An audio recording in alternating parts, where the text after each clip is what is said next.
ನಮಸ್ಕಾರ. ವೇದಿಕ್ ಹಾರ್ಮೋನಿಗೆ ಎಲ್ಲರಿಗೂ ಸ್ವಾಗತ. ಈ ಬರುವ 26ನೇ ತಾರೀಕು ಶಿವರಾತ್ರಿ ಹಬ್ಬದ ದಿನವಂತೂ ನೀವು ನಿಮ್ಮ ಮಾಮೂಲಿ ಪೂಜೆಯ ಜೊತೆ ನಾನು ಹೇಳುವಂಥ ಕೆಲವೊಂದು ಪರಿಹಾರಗಳನ್ನು ನೀವು ಮಾಡಿಕೊಳ್ಳುವುದರಿಂದ ಆರ್ಥಿಕ ಸಮಸ್ಯೆ ಇದ್ದರೆ ದೂರವಾಗುತ್ತದೆ. ಹಾಗಾಗಿ ಈ ಸಣ್ಣ ಪರಿಹಾರಗಳನ್ನು ನಿಮ್ಮ ಹಬ್ಬದ ದಿನ ಮಾಡಲು ಮರಿಬೇಡಿ. ಮೊದಲನೇದಾಗಿ ನೀವು ಮಾಡಬೇಕಾಗಿರುವಂಥದ್ದು, ಶಿವನ ದೇವಸ್ಥಾನದಲ್ಲಿ ನೀವು ಪ್ರದೋಷ ಕಾಲದಲ್ಲಿ ನೀವು ಒಂದು ದೀಪವನ್ನು ಹಚ್ಚಿಡಬೇಕಾಗತ್ತೆ. ಆದಷ್ಟು ಅದು ಇಡೀ ರಾತ್ರಿ ಉರಿಯೋ ರೀತಿಯಲ್ಲಿ ನೀವು ನೋಡ್ಕೊಳ್ಳಿ. ಈ ರೀತಿ ಮಾಡೋದ್ರಿಂದ ನಿಮಗೆ ದುಡ್ಡಿನ ಸಮಸ್ಯೆ ಆ ಥರ ಏನಾದರೂ ನಿಮ್ಮ ಮನೆಯಲ್ಲಿ ಇದ್ದಿದ್ರೆ ಅದೆಲ್ಲ ಹೋಗಲಾಡುತ್ತೆ. ಅಂದರೆ ನಿಮಗೆ ಅದು ಪ್ರೊಟೆಕ್ಟ್ ಆಗುತ್ತೆ. ನೀವು ಈ ರೀತಿ ಮಾಡೋದ್ರಿಂದ ನಿಮಗೆ ಫಿನಾನ್ಷಿಯಲ್ ಪ್ರಾಬ್ಲಮ್ಸಿಂದ ಹೊರಗಡೆ ಬರ್ಬೋದು ನೀವು ಬೇಗವಾಗಿ. ಹಾಗಾಗಿ ಈ ದೀಪವನ್ನು ನೀವು ಶಿವನ ದೇವಸ್ಥಾನದಲ್ಲಿ ಮರೆದಿರ ನೀವು ಮಾಡಿ. ಇನ್ನು ನೆಕ್ಸ್ಟು ಎರಡನೇ ವಿಷಯ ಏನು ಹೇಳಬೇಕಂದ್ರೆ, ನಿಮ್ಮ ಬಿಲ್ವಪತ್ರೆ ಎಲೆ ಇದೆಯಲ್ವ, ಬಿಲ್ವಪತ್ರೆ ಎಲೆ ಅದು ಒಂದು 21 ಎಲೆನ ನೀಟಾಗಿ ತೊಳೆದು, ಚೆನ್ನಾಗಿರೋದನ್ನ ನೋಡಿಕೊಂಡು ನೀಟಾಗಿ ತೊಳೆದು ನೀವು ಅದರ ಮೇಲೆ ಗಂಧದ ಪೇಸ್ಟ್ ಬೇಕಿದ್ರೆ ಗಂಧದ ಪೇಸ್ಟ್ ಸಿಗುತ್ತೆ ನಿಮಗೆ. ಇಲ್ಲ ಅಂದರೆ ಗಂಧದ ಪುಡಿ ನೀವು ಅದನ್ನು ನೀರಲ್ಲಿ ಮಿಕ್ಸ್ ಮಾಡಿಕೊಂಡು ಪೇಸ್ಟ್ ಥರ ಮಾಡ್ಕೋಬೋದು. ಈ ರೀತಿ ಮಾಡಿಕೊಂಡು ನೀವು ಆ ಒಂದೊಂದು ಎಲೆ ಮೇಲೇನೂ ಓಂ ನಮಃ ಶಿವಾಯ ಅಂತ ನೀವು ಬರಿಬೇಕಾಗುತ್ತೆ. 21 ಎಲೆ ತಗೊಂಡು 21 ಎಲೆ ಮೇಲೇನೂ ಓಂ ನಮಃ ಶಿವಾಯ ಅಂತ ನೀವು ಬರೆದು ಇದು ದೇವರ ಪಾದದಲ್ಲಿ ನೀವು ಇಡಬಹುದು. ಈ ಒಂದು ರಿಚುವಲ್ ಮಾಡೋದ್ರಿಂದ ನೀವು ಮನಸ್ಸಲ್ಲಿ ನೀವೇನಾದರೂ ಅಂದುಕೊಂಡು ಆಗದಿರ ಇದ್ದರೆ ಅದು ತಕ್ಷಣ ಆಗೋ ಅಂಥ ಚಾನ್ಸಸ್ಸು ಜಾಸ್ತಿ ಇರುತ್ತೆ. ಹಾಗೆ ನೀವು ಅವತ್ತಿನ ದಿನ ಡೊನೇಟ್ ಮಾಡೋದು, ಫುಡ್ಡು ಅಂದರೆ ಊಟ ಏನಾದರೂ ದಾನ ಮಾಡೋದಾಗಲಿ, ಇಲ್ಲ ಕಾಳುಗಳು ದಾನ ಮಾಡೋದು ಕೂಡ ತುಂಬಾ ಒಳ್ಳೆಯದು.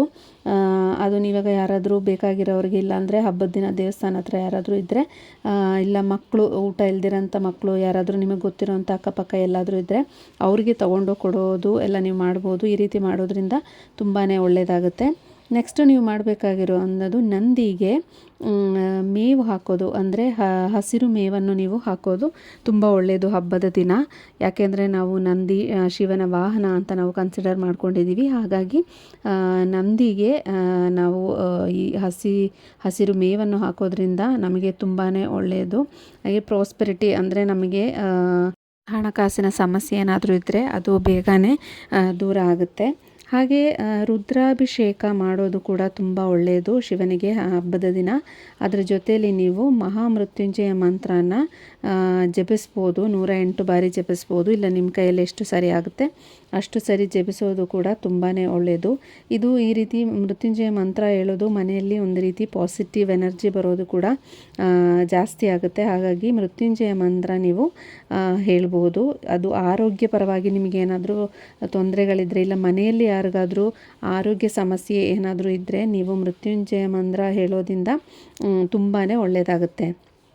ಇನ್ನೊಂದು ವಿಷಯ ನಿಮ್ಗೆ ಏನು ಹೇಳಬೇಕು ಅಂದರೆ, ಶಿವನ ಪೂಜೆಯಲ್ಲಿ ನೀವು ಸೇರಿಸಬಾರ್ದಾಗಿರುವಂಥ ಕೆಲವೊಂದು ಐಟಮ್ಗಳಿದೆ.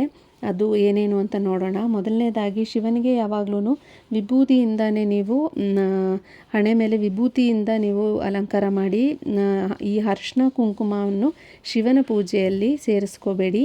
ಹಾಗೆ ತುಳಸಿ ಅನ್ನು ನೀವು, ಅದು ವಿಷ್ಣುವಿನ ಪೂಜೆಗೆ ನೀವು ಸೇರಿಸ್ಕೋಬೋದು. ಶಿವನ ಪೂಜೆಗೆ ಬಿಲ್ವಪತ್ರೆ ಯೂಸ್ ಮಾಡ್ಕೊಳ್ಳಿ. ಹಾಗೆ ಇದು ಬ್ರೋಕನ್ ರೈಸ್ ಅಂತ ಹೇಳ್ತೀವಿ, ಅಂದರೆ ಈ ಅಕ್ಕಿ ನುಚ್ಚು ಅಂತೆಲ್ಲ ಹೇಳ್ತಾರಲ್ಲ, ಆ ರೀತಿ ಎಲ್ಲ ಶಿವನ ಪೂಜೆಗೆ ನೀವು ಯೂಸ್ ಮಾಡ್ಕೋಬಾರ್ದು. ಪೂರ್ತಿ ಕಾಳು, ಇಲ್ಲ ಪೂರ್ತಿಯಾಗಿರೋಂಥ ಅಕ್ಕಿ, ಆ ರೀತಿ ಏನಾದರೂ ಇದ್ದರೆ ನೀವು ಪೂರ್ತಿಯಾಗಿರೋಂಥದ್ದನ್ನು ಮಾತ್ರ ಇಡಬೇಕಾಗುತ್ತೆ. ಹಾಗೆ ಕೆಟಕಿ ಫ್ಲವರ್ ಅಂತ ಹೇಳ್ತೀವಿ, ಕೆಟಕಿ ಹೂವು, ಕೆದಕಿ ಅಂತ ಹಲವಾರು ಕಡೆ ಹಲವಾರು ಹೆಸರಲ್ಲಿ ಅದನ್ನು ಕರೀತಾರೆ. ಕೆಟಕಿ ಹೂವು ಅಂತ ಹೇಳ್ತಾರೆ, ಕೆಲವರು ಕೇದಕ್ಕಿ ಹೂವು ಅಂತ ಹೇಳ್ತಾರೆ.